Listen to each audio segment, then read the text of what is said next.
I said, make sure you do this test exactly how I do it. Alright? If you don't believe me, one of my students, Trent, who's sitting over there, smash this. Alright, got it all right. Just forgot to put the ohm symbol in. Alright? But other than that, all the correct units, all the correct readings were obtained. So you've done it perfect. Alright? So, we'll start from scratch. Alright, so you'll get some alligator clips in the exam. 3-pin socket. First thing you're going to do before you start is do a battery check. Make sure the meg is working. Alright, battery's good. On the 3 ohm scale, you're going to zero out the meter.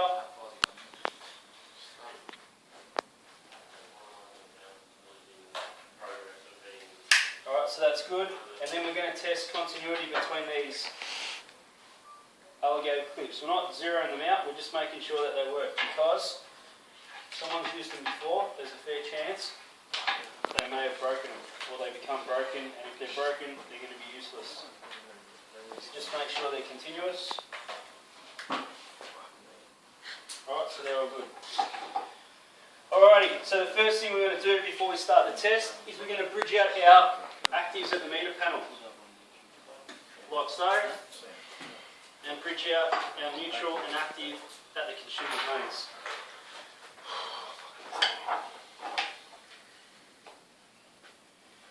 Alright, turn on all your switches. Make sure all your switches and your sub-circuits are turned on. All your appliances and socket outlets have been, plugs have been disconnected, and all your circuit breakers turned on.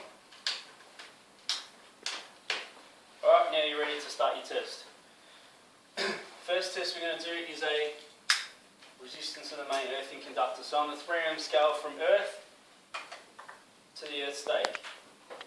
Alright, got a reading of about 0.1 of an ohm. So write that down. And then we test to the bonding conductor. Alright, if you're not getting a reading, test the 3 different spots. Alright, still no reading. So you change the scale just to check. And got a reading of 4 ohms. On the 500 ohm scale. Alright, what should we be getting for that? Less than 0.5. Less than 0.5. So the main earthing conductor passes and the bonding conductor fails. Alright, next test, which is the most important one. This is the 17 marks at EV51. So you need to get this right. Insulation resistance test. So 500 volts, we're going to put through twice the amount of voltage that it normally operates on. 230 volt installation, so we're going to be operating on the 500. And all we're going to do is test from earth again to our bridge conductors at the consumer's mains. And I've got a reading of about 0.01 meg ohm.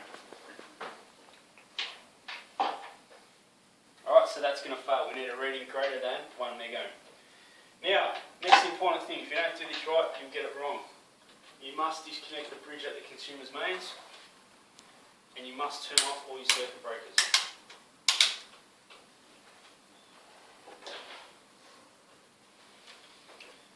We then start with circuit 1. So what we do is we bridge out active and neutral on circuit 1, because that's the circuit we're going to test.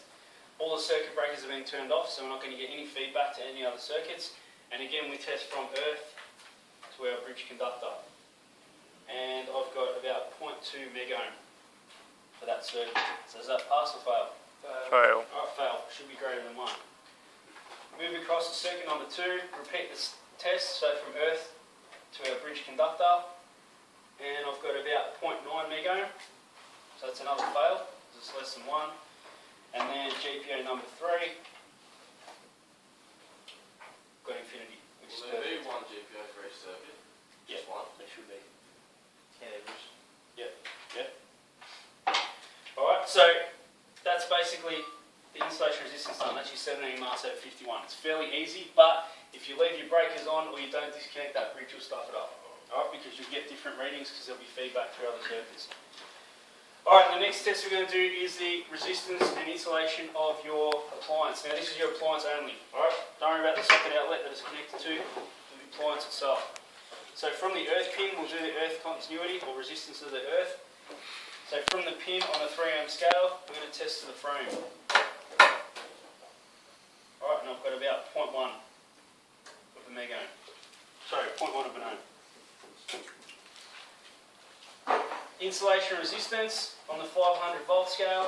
We need to bridge out active and neutral on the plug, so you can use your alligator clip to bridge out active and neutral. If you don't have an alligator clip, you'll have to bridge it out with your alligator clips, these ones. Alright, so we bridge out active and neutral, and we test from active and neutral to earth.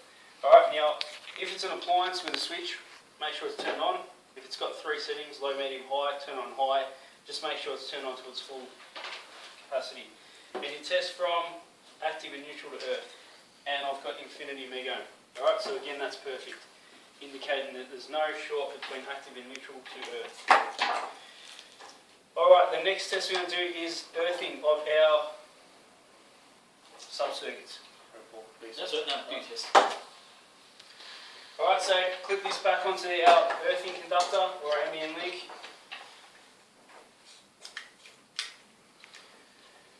On the 3 ohm scale, and we're going to test to each one of these points. Now, you're better off using the socket and C, gives you a good connection. So on the 3 ohm scale, I've got a reading of about 1.3 ohms. So you write that down in your table. That'll pass or fail depending on table 8.2. Take this out, put it straight into GPO2. For that I've got 0.1, 0.01, GPO3, about 0.8 ohm. Test our ceiling rows, 0.1. Fluoro, I've got infinity. Make sure if you get infinity on the 3 ohm scale, you change over to the 500. Alright, that's still infinity on the 500 ohm scale. And our base for our exhaust fan, on the 3 ohm scale infinity, 500 ohm scale is still infinity.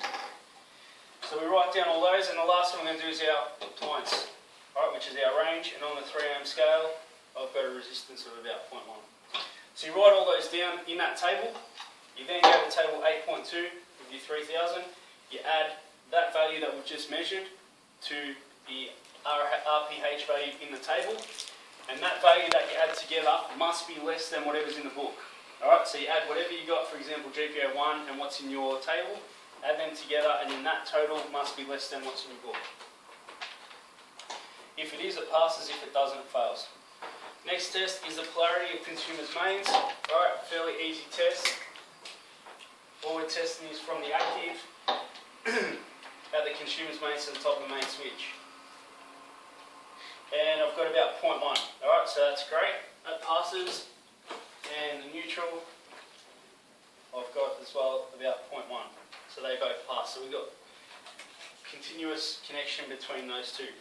You notice that these haven't been disconnected at all. These will stay connected through the whole test. Alright, if that's disconnected, when you do polarity from there to there, there'll be a break and you're not going to get the right result. Next test you're going to do is switching of conductors. So we start off with GPO number 1. Clip this onto the active of GPO 1 or circuit 1, which is in this case here the first 16 amp breaker. So we clip this on to our active. Plug this into our active. Alright, and when I flick the switch on the power point on and off, the needle should bounce backwards and forwards as it's doing right there. Alright, so that indicates that it's switching the active. If it's switching the active, you write that down and it passes, and you don't have to test for neutral. We then move this across to GPO2, making sure that we transfer this clip from 1 over to 2, circuit number 2, plug that in and flick the switch. Alright, and in this case here, alright, the needle's not deflecting. Alright, so there's no connection between active to active. So we need to test the neutral. So we move this to the neutral of our RCD, circuit number 2, but we leave this connected into the left-hand terminal because that is the only terminal on a GPO that gets switched. Do not move this across to the neutral pin. Alright, it stays in the active for a GPO. And when I flick the switch, the needle bounces backwards and forwards, indicating that we're switching to neutral. And we repeat the same thing for GPO3, onto the active, flick the switch, no deflection across to the neutral, and the needle bounces backwards and forwards, so we're switching to neutral. If it's switching anything bar the active, it fails. So if it's switching the neutral or not switching anything, it fails. Alright, we go across to our lighting point. So this is our switch for our light. So on the 3 ohm scale, we go to the active of the ceiling rose, flick our switch on and off. Now, what's happened here, when I go to the active pin, the needle moves. So it's indicating that there's a connection there. But we're testing what's been switched here. So when we flick the switch, nothing's happening, alright? So it's not switching the active, so we go and check the neutral. This is where it changes. When you're testing the neutral, don't go back to the active. Now we go over to the neutral, because the neutral can be switched through a switch mech. It's different to a power point. So with the lighting circuit, when you're testing neutral, you go from neutral across to neutral. So up to there, we've got movement, flick the switch, alright, still no deflection, alright, so we're switching neither conductor there, so that's going to fail. Alright, back onto the active, we go up to the fluoro. Alright, on the active pin, flick our switch, we've got deflection between 1 amp meter, so that indicates that the actives are good. We go across to our exhaust fan, flick the switch on and off, indicates that that's good. That's switching the active, and the last one we're going to do is our range, or the power point for the range. Now the range is on the first circuit, or the 32 amp breaker, so make sure you put that onto there. Flick the switch.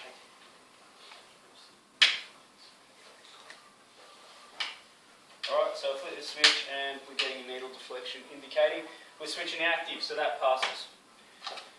Alright, and the final test we're going to do is fault loop impedance. Now with fault loop impedance, what you must do is make sure that you bridge out one of these, or you zero out one of these with the meter. Alright, it is going to be in the circuit, so you need to make sure we do this. So what we do here is we connect this up in series with the 2 leads, like so, on the 3 ohm scale. And there is a little bit of resistance in these leads. Alright, so we need to make sure we compensate for that. So we zero out the meter with that in the circuit. Alright, once we've done that, we disconnect these leads, grab our 3-pin plug, and what we're going to do is bridge out active and earth. So fault loop impedance is measured between active and earth. So we're creating a dead short between active and earth. And then we're going to hook up our mega, one to our earth, and the other pin to the active of that GPO. So the active of GPO 1 at the circuit breaker is up here. So on the 3 ohm scale, I'll go to the active, and I'm getting a reading of about 1.5 ohm for fault loop impedance. Alright, so I'll bridge out active and earth, connected it to that. This active goes to the active of the power of the GPO, sorry, the circuit breaker, and that goes onto the MEN link or the earth. So I've created a full loop between that circuit, and I've got 1.5 ohms. So you write that down on your table, and then you go across to 2 or 3, whatever they ask you in the exam. So we'll take 3, still connected to earth, still bridging out active and earth, and then we go to the active of GPO 3, and I'm getting infinity for that on the 3 ohm scale. On the 500 ohm scale, I'm still getting infinity. Alright, now you can double check that reading. When we went back to the previous test, that was actually switching to neutral. So there's a reason why that's infinity, because the active's not even going there. So you write down those values in your table. You then go to your table 8.2 and you look at your RPHE value in table 8.2, and if whatever you've measured is less than what's in that book, it passes. If it's greater, it fails. The other thing you'll need to make sure is it tells you to write down the circuit breaker rating. So if it's a 16 or a 20 amp or whatever it is, you write that down in the table, take your measurement, go back to table 8.2, and then once you've done that, check that out and indicate for pass or fail. If you do all that correctly, you go very close to getting your 51 marks. Alright, and you're halfway there.